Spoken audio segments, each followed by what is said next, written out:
ગુજરાત રાજ્યમાં અમદાવાદ કરતાં પણ શાકભાજીની વધુ આવક થતું કોઈ માર્કેટ યાર્ડ છે તો તે સુરતની એપીએમસી માર્કેટ યાર્ડ જ છે. શાકભાજીની આવકની દ્રષ્ટિએ સંભવતઃ સમગ્ર એશિયામાં પહેલા નંબરે હોય એવી સરદાર માર્કેટ યાર્ડમાં આજે 43 શાકભાજીની આવક નોંધાઈ છે.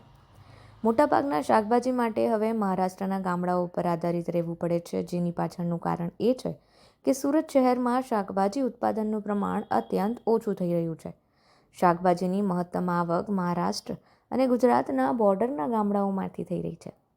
આજે સુરત એપીએમસી માર્કેટ યાર્ડમાં બટાકા, ટામેટાં, કાંદા, વટાણા અને કોબીજ જેવા શાકભાજીની વધુ આવક થઈ હતી.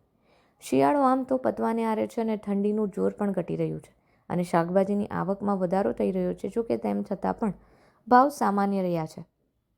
આજે સરદાર માર્કેટ યાર્ડમાં સૌથી વધારે આવક બટાકાની એટલે કે 880 ટન થઈ હતી, જેનો પ્રતિ 20 કિલોએ મહત્તમ ભાવ ₹360, જ્યારે ન્યૂનતમ ભાવ માત્ર 140 રહ્યો હતો. યાર્ડમાં બીજા નંબરે ટામેટાની 440 ટનની આવક નોંધાઈ હતી, જેનો પ્રતિ 20 કિલોએ મહત્તમ ભાવ ₹200, જ્યારે ન્યૂનતમ ભાવ માત્ર ને માત્ર 120 જ નોંધાયો હતો. તેની સાથે જ યાર્ડમાં ત્રીજા નંબરે કાંદાની આવક વધુ થઈ હતી. 32 ટ્રક એટલે કે 320 ટનની આવકમાં પ્રતિ 20 કિલોએ મહત્તમ ભાવ ₹620, જ્યારે ન્યૂનતમ ભાવ ₹160 જ રહ્યો હતો. માર્કેટ યાર્ડમાં આજે ન્યૂનતમ ભાવ પ્રમાણે જો ગણતરી કરવામાં આવે તો ખેડૂતોને ટામેટા, કોબીજ, બટાકા, કાકડી જેવા શાકભાજીના ભાવ ઓછા મળ્યા છે. ખેડૂતોને ટામેટા અને કોબીજના માત્ર ₹100થી લઈને 120 પ્રતિ 20 કિલોગ્રામે મળતા તેઓમાં પણ નિરાશા છે. જો કે એક પ્રમાણે ગણતરી કરવામાં આવે તો આ ભાવ માત્ર ₹5થી ₹6ના જ મળ્યા છે, જેને જોતા કહી શકાય કે હાલ આ પ્રમાણેના ભાવને લઈને ખેડૂતો અત્યંત મુશ્કેલીમાં મુકાયા છે.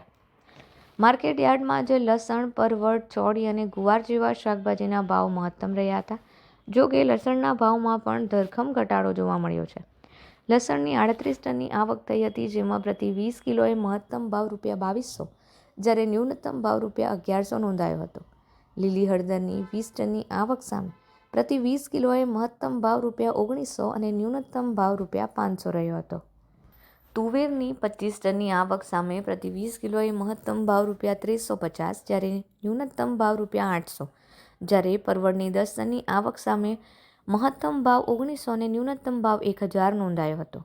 તેની સાથે જ સરગવાની 21 ટનની આવકમાં પ્રતિ 20 કિલોએ મહત્તમ ભાવ ₹1200 અને ન્યૂનતમ ભાવ ₹600, જ્યારે ગિલોડાની 27 ટનની આવક સામે મહત્તમ ભાવ ₹1600 અને ન્યૂનતમ ભાવ ₹700 રહ્યો હતો.